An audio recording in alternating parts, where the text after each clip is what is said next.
उसका उद्देश्य ही दंड देना था, उसका उद्देश्य न्याय देना नहीं था। उसकी जगह भारतीय न्याय संहिता 2023 इस सदन की मान्यता के बाद पूरे देश में अमल में आएगी। दो खास मेहमान हमारे साथ में बने हुए, उनका हम परिचय आपसे करा चुके हैं, डीके दुबे जी, इसके अलावा संजय चड्ढा जी हमारे साथ में बने हुए। डीके दुबे जी, समझना इस बात को जरूरी है कि आखिर इस प्रकार के नए कानूनों को लाना क्यों जरूरी था, क्यों इस प्रकार के बदलाव की वकालत लंबे समय से की जा रही थी, उसकी मुख्य आधार क्या था? देखिए, मुझे लगता है कि कुछ चीजों को बेसिकली आनंद जी समझना चाहिए, और बेसिकली ये है कि 100 साल पहले या 150 साल पहले 150 साल पहले कोई कानून आया क्यों था। उस समय भारत के लोगों को दंडित करने के लिए कानून लाए गए थे, और उसका उद्देश्य था भारत में जो शासन कर रहे थे तो शासन प्रणाली को स्ट्रांग करना और भारतीयों को गुलाम बनाना। और वो चलता रहा। आजादी के बाद ऑनरेबल सुप्रीम कोर्ट के कई जजमेंट आए जिसमें बहुत सारे सेक्शंस तीनों संहिताओं के इररिलेवेंट घोषित कर दिए गए। बहुत सारे कानून ऐसे हुए जो आईपीसी में नहीं थे, लेकिन नए नए तरह के अपराध गढ़े जाने लगे तो उनके लिए कानून बनाया जाने लगा। जैसे यूएपीए बना हुआ है, तो आतंकवाद को लेकर देशद्रोह का एक कानून था जिसका यूज मिसयूज हम सब जानते हैं कैसे हुआ। तो इन परिस्थितियों को डील कैसे करें, अब उसका तरीका यह है कि जो लोग अपोजिशन कह रहा है कि साहब उसमें संशोधन ले आते और संशोधन के माध्यम से कर सकते थे, लेकिन इतने संशोधन की सुप्रीम कोर्ट के तमाम जजमेंट हैं, हाई कोर्ट के तमाम जजमेंट हैं, उनमें तमाम तरह के कानूनों को या तो उन्होंने दूसरे तरह से इंटरप्रेट किया है या उनकी परिस्थितियों को बदलकर इंटरप्रेट किया है, और उसमें बहुत सारे कानून बन गए। अब जाते हैं तो ऐसी स्थिति में उन कानूनों के साथ, मतलब आईपीसी हम रखते हैं, उसके साथ एक और कानून रखते हैं जो स्पेशल लॉ है, उसके अलावा सुप्रीम कोर्ट के जजमेंट लगते हैं, फिर हम हाई कोर्ट के जजमेंट रखते हैं। तो इतने सारे रिसर्च वर्क हो जाते हैं कि साहब कोई व्यक्ति न्याय पाए या फिर रिसर्च करता रहे। तो अच्छा ये है कि तमाम अमेंडमेंट लाने की बजाय एक नई सत्ता लाई जाए जो आज के आधुनिक भारत की आवश्यकताओं को और जो इस समय की परिस्थिति उसको पूरा करे। तो इसलिए संहिताओं की आवश्यकता पड़ी, और मुझे लगता है कि वो आज की परिस्थितियों जो नए अपराध जैसे साइबर क्राइम है, तमाम तरह के देशद्रोह के, उन सबको वो डील करने में सक्षम है। जी संजय जी, जी मैं आता हूँ डीके दुबे जी आपके पास। संजय जी, आपको लगता है कि जो बात गृह मंत्री ने अपने जवाब में कही कि दंड, डीके दुबे जी, महत्वपूर्ण चीज जिन प्रावधानों के बारे में सबसे ज्यादा चर्चा हो रही है उसमें राजद्रोह और देशद्रोह के बीच के फर्क की बात हो या फिर आतंकवाद की परिभाषा को और स्पष्टता देना हो, आपको लगता है कि ये वक्त की जरूरत थी, इस पे गोलमोल रवैया भारत जैसा देश अब अपनाने को अफोर्ड नहीं कर सकता था?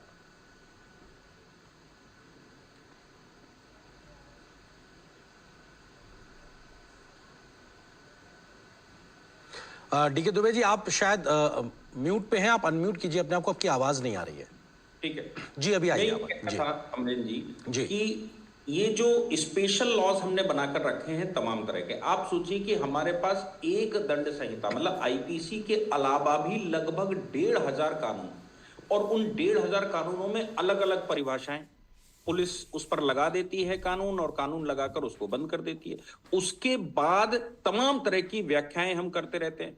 तो जो मूल संहिता है मतलब क्राइम की, वो मूल संहिता जो क्राइम डिफाइन करती है वो तो इंडियन पीनल कोड ही है। तो हमने जब न्याय संहिता को बनाया है तो उसमें वो मूल परिभाषाएं उसी संहिता में एक में होनी चाहिए जो कि तमाम तरह के स्पेशल लॉ से गवर्न करवाते हैं।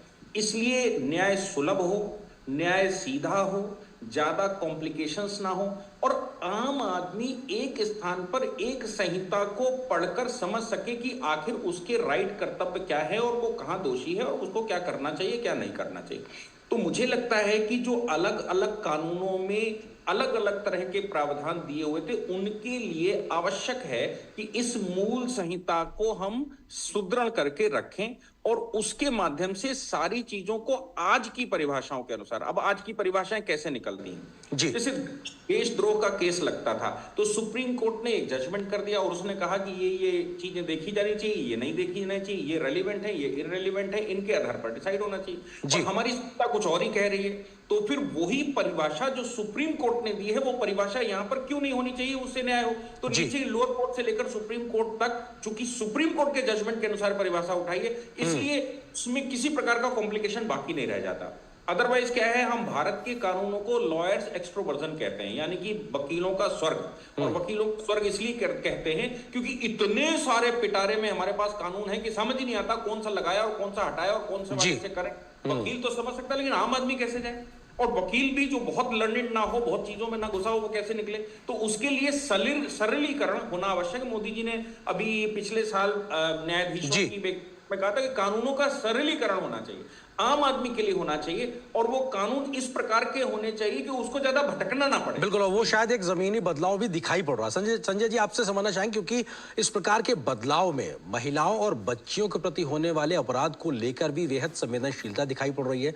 गृह मंत्री अपनी जवाब में इस बात का जिक्र करते हैं कि जब अंग्रेजों के समय ये कानून बने थे तो सरकार या के प्रति होने वाले अपराध को, बिल्कुल, वो एक टाइमलाइन भी कहीं ना कहीं एक तरीके से लोगों को न्याय जल्दी मिल सके उस दिशा में आगे बढ़ेगा। डीके दुबे जी, क्योंकि मॉब लिंचिंग को लेकर भी एक बड़ी राजनीतिक बहस देश में रही है, उस प्रकार की दिक्कतों को लेकर भी नए कानूनों में प्रावधान की बात है। सामुदायिक सजा को भी शामिल किया गया, छोटे मोटे अपराधों में कोई व्यक्ति अगर पाया जाता है तो इस प्रकार की सजा का प्रावधान भी किया गया। आपको लगता है कि ये भी एक प्रगतिशील समाज के तरीके से देखा जाए तो कह सकते हैं कि हम बढ़ती हुई व्यवस्था की तरफ आगे बढ़ रहे हैं? देखिए, जब जिस समय आईपीसी बनी थी उस समय इस प्रकार के एक्ट थे ही नहीं।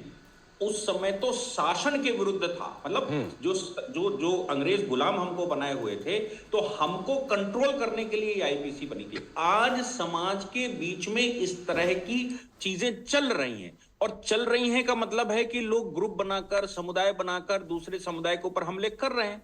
और वो उसका कारण कुछ भी हो सकता है कि पाकिस्तान का निर्माण हुआ था तब ये समस्याएं भारत में थी। पाकिस्तान के निर्माण के बाद फिर वो थोड़ा सा हमको रिलैक्स मिल गया था, लेकिन आज फिर उसी प्रकार की समस्याएं भारत में दिखाई देना शुरू हो गई।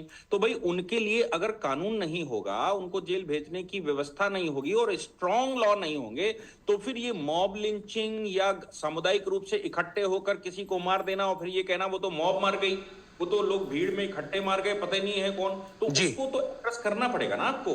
और उसको एड्रेस करना इस समय अति आवश्यक है, क्योंकि धरने प्रदर्शन करके इकट्ठे होकर कोई व्यक्ति वहां से गुजर रहा है, उसको उसने घेर लिया और घेर कर मार दिया। अब किसने मारा, कौन मरा, क्या हुआ, वो सब उन्होंने कहा साहब ये तो इसका तो कोई कानून व्यवस्थित नहीं है, और 4-5 लोगों से ज्यादा है तो साहब मॉब है तो मॉब पकड़ा कैसे जाए। तो उसको एड्रेस किया गया है, और जो मुझे लगता है बहुत ज्यादा आवश्यक था, और सरकार ने उसको करके देश में एक बहुत बड़ी जो समस्या थी उस समस्या को एड्रेस किया है यहाँ पर। जी संजय जी, क्योंकि आर्थिक अपराधों का दायरा भी लगातार हम बढ़ते